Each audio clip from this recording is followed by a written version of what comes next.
Les anciens Grecs entendaient des voix.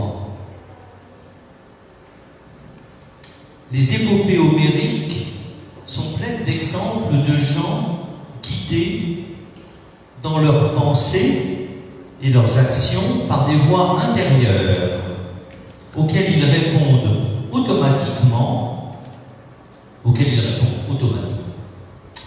De nos jours, nous sommes méfiants envers les gens qui entendent des voix.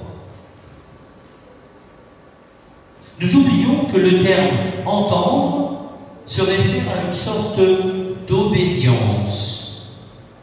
Les racines latines du mot sont « ob » et « audire », c'est-à-dire entendre quelqu'un face à face. L'autonomie de l'esprit est un concept si profondément enraciné en nous que nous répartissons ceux qui entendent des voix en diverses catégories. A, ceux qui sont légèrement amusants. B, ceux qui sont des poètes, des artistes. C, ceux qu'il faudrait faire enfermer dans un institut psychiatrique. Une quatrième catégorie pourrait être ceux qui regardent la télévision. Bill Viola, dans un texte intitulé « Le son d'une ligne de balayage ». Voilà. Bill Viola, vous le connaissez tous, c'est un des grands de la deuxième période de l'invention, si l'on peut dire, de l'art vidéo.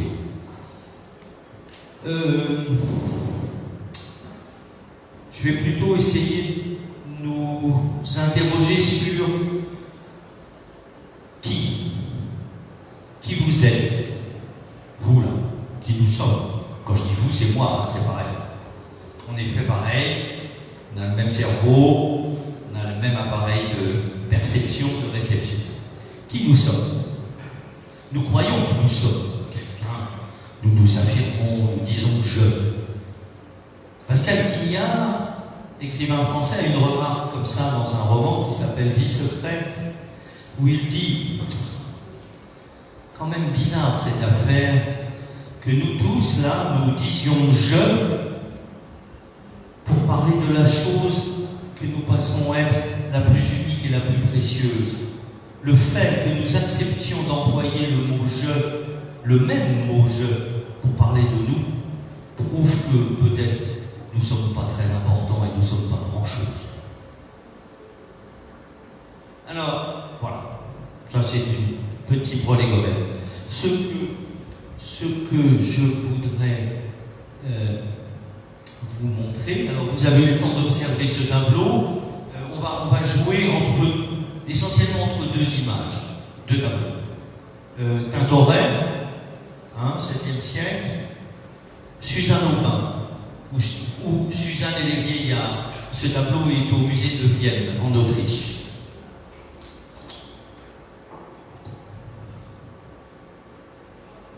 Bon, une des versions de Baek Namjoon ou Namjoon Baek, comme vous voulez. Là, pour le coup, l'un des deux véritables inventeurs, au sens strict d'inventeur, de l'art vidéo, avec Wolf Vostell, période que l'on date en gros de 1963, où ces deux personnages qui ne se connaissaient pas habitaient à quelques dizaines de kilomètres l'un de l'autre, l'un à Wolfsburg et l'autre étudiait à Darmstadt. Namjoon Baek est coréen d'origine, mais vivait. Au départ, il est venu fréquenter les musiciens de l'école de Darmstadt, Boulez, Stockhausen, et finalement, il a, j'allais dire, découvert, s'est mis à réfléchir sur le son, sur les transformations du son, et c'est de là qu'il est venu. Alors, voilà, bon, je ne vais pas vous faire un tour sur l'histoire de la naissance de la vidéo, mais l'art, pas de la vidéo, de l'art vidéo, les deux ont inventé l'art vidéo pour pouvoir lutter contre la télévision. contre la puissance de la télévision. L'un a travaillé à partir, en gros, du brouillage des ondes électromagnétiques sur un écran, c'est-à-dire a fait apparaître la possibilité d'émerger du visuel, pour le dire en gros, sans réalité soi-disant référente de la prise de vue. Et le deuxième a commencé dans un combat politique où il a travaillé sur des écrans avec des images retravaillées et transformées qu'il installait dans des énormes voitures qu'il incluait dans des blocs de béton. Mais peu importe. Wolf Vostell pour l'un, Pek Namjoon, Namjoon Pek pour l'autre. Nous avons affaire à une œuvre. Il y a eu plusieurs versions de ce Bouddha. Hein, on la date d'environ 1974. Voilà. Vous comprenez le principe. Une statue de Bouddha, on va dire que la statue c'est le Bouddha. Croyant ou pas croyant, c'est pas n'importe qui ou c'est pas n'importe quoi. Devant, vous avez un moniteur, une télé de l'époque. Vous remarquez évidemment la petite caméra qui prend en image le Bouddha qui se regarde dans l'image. Bien, on reparle de tout ça après. Si on peut revenir sur Tintoret. Je pense que vous... Voilà. Non, on revient sur Tintoret ici. Voilà. Vous voyez bien que c'est pas la même histoire. Ça parle pas du tout de la même chose. C'est pas la même forme subjective. C'est pas le même sujet. C'est pas vous, que vous l'appeliez sujet, moi, je, âme, corps pensant, c'est pas les mêmes. C'est pas seulement parce que l'un est un Bouddha et une image de télé, c'est que ça ne met pas en jeu la même circulation des regards. Hein, c'est clair. Voilà. Alors, voilà, c'est pour faire une petite histoire. Pour les biblistes présents parmi nous, nous référons au livre de Daniel, l'un des petits prophètes, dont l'histoire qui sert de base à ce tableau, et il y en a eu des dizaines et des dizaines. Hein, Suzanne Aubin, Suzanne et les vieillards est un must dans l'histoire de la peinture occidentale. Eh bien, l'histoire est simple, je vous la rappelle. Oui. En gros, une femme très belle, on va dire la femme du petit prince ou du roi ou du maire, le local, avait l'habitude de tous les matins d'aller avec 2 servantes dans un jardin fermé prendre son bain. Bon, très bien. Il y a un vieillard et un autre vieillard dans l'histoire séparément, sont un peu fascinés, attirés mais fascinés par la beauté de cette femme, et rentrent ensemble de temps en temps pour l'observer, sans être vus. Éternelle problématique, qui est une problématique de la vidéo et de la surveillance vidéo, c'est une parenthèse. Et puis un jour, ils tombent nez à nez l'un avec l'autre, ils se disent, qu'est-ce que tu fais là? Bah, comme toi, je viens rater les filles, enfin, la fille, je viens regarder. Si on faisait un plan tous les deux, ouais, ok, on va venir ensemble, on va s'arranger pour essayer de coucher avec elle. Un jour, Suzanne a oublié quelque chose. Elle envoie sa servante chercher des objets, qui referme la porte, enfin, voilà, jardin réel, imaginaire, et là ils en profitent, ils viennent vers elle et ils lui disent, soit tu couches avec nous, soit on te dénonce à ton mari en disant que tu étais là avec un amant, un jeune amant, et qu'on t'a vu. Elle est désespérée, mais elle refuse de céder à leur avance. Ils font grand bruit, ils crient partout, et tout le monde accourt. Ils disent, il y avait un jeune homme, mais il était trop fort, il est parti par là-bas, il a couru. Qu'est-ce qui se passe? Arrêtez, jugez, bien qu'elle soit belle, et la femme. Il me reste déjà 5 minutes, non, c'est pas possible, on aura un peu plus, je suppose pas. Et elle est condamnée. Jugement, elle est condamnée. Mais là, il y a le petit prophète, Daniel, qui fait toc, toc, toc. Ça n'est pas juste ce que vous avez fait. je vais vous montrer qu'elle n'est pas coupable. Hein? Il convoque les deux, il les fait parler, ils se contredisent, preuve est faite.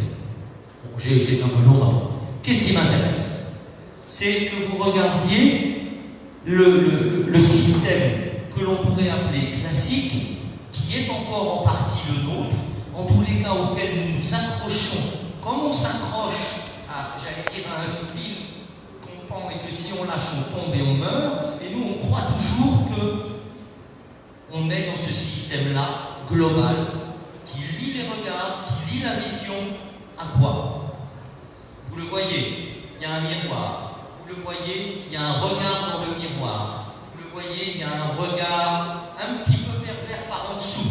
On voit bien ce qu'il regarde. Vous le voyez, il y en a un autre là-haut qui regarde de son autre point de vue. Qu'est-ce que c'est?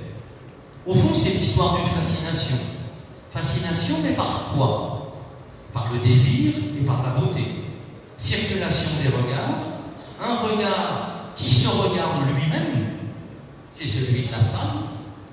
On pourrait dire narcissique, mais simplement, c'est à la fois banal puisqu'elle est dans son bain et, j'allais dire, une manière de prendre connaissance de soi, c'est-à-dire de savoir comment on est, comment on est fait, comment on existe. Et puis, ces regards extérieurs qui viennent vous prendre dans cette image que vous envoyez, que vous donnez de vous-même, qui n'est pas celle que vous avez de vous-même. Bon.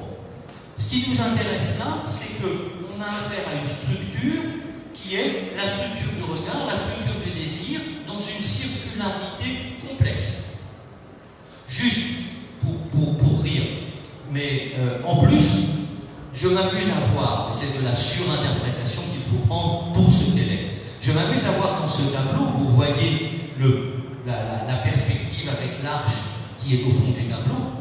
Je m'amuse à voir dans ce tableau et ce panneau qui vient, j'allais dire, à la fois protéger, censément protéger Suzanne des regards, que si vous le faites basculer, il viendrait passer devant le point central. J'y vois simplement un obturateur photographique. Je vois qu'on est au moment où, bien avant l'invention de la photographie, une sorte de système global de capture des regards, de situation, on pourrait dire presque ontologique, de ce qu'est un corps, un regard, un désir, laissons après l'autre femme et tout ça, mais c'est un tableau théorique. Si on revient, s'il vous plaît, sur le Baek Namjoon, l'autre image, on va s'apercevoir que la donne a changé. Qu'est-ce qui... Alors, vous allez me dire, ben oui, mais nous, on n'est pas Bouddha, donc on s'en fiche, en quelque sorte. Je blague. Mais, comme on l'a remarqué, hein, on va le faire encore une fois, voilà. C'est pas vrai. Moi aussi, je suis Bouddha. D'accord? Nous passons notre temps à nous regarder dans les images. Mais ce n'est pas le problème que nous nous regardions, justement. Ce qui m'interpelle dans cette œuvre, c'est la chose suivante.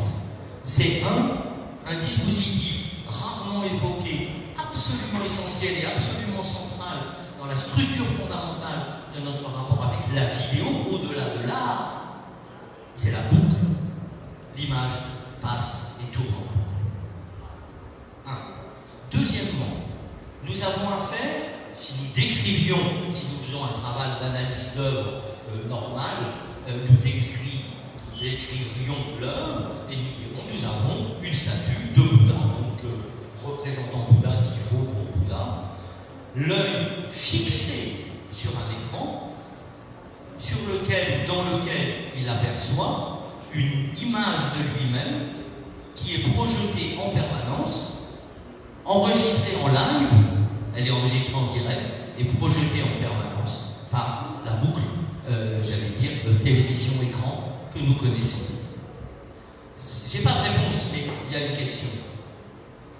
Quel est l'intérêt? Vous allez me dire, ben oui, mais dans la réalité, c'est pas pareil. On fait des selfies, mais on fait pas que ça. En effet, on n'est pas Bouddha. En effet, là, c'est pas parce que c'est une œuvre d'art, mais justement, ce qui fait que c'est une œuvre d'art, c'est un mec un peu génial de la moyenne, c'est qu'en maximisant le phénomène, il en décrit ce qu'on appellerait autrefois, ce qu'on aurait appelé, on peut appeler aujourd'hui encore, les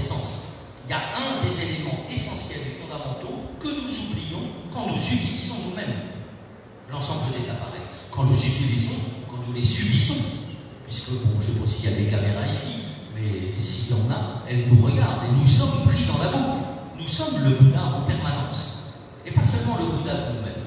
C'est-à-dire que ce qu'il faut bien voir là, à la différence de la dimension de la circularité des regards entre nos trois personnages de tout à l'heure, nous avons là une boucle avec une situation paradoxale.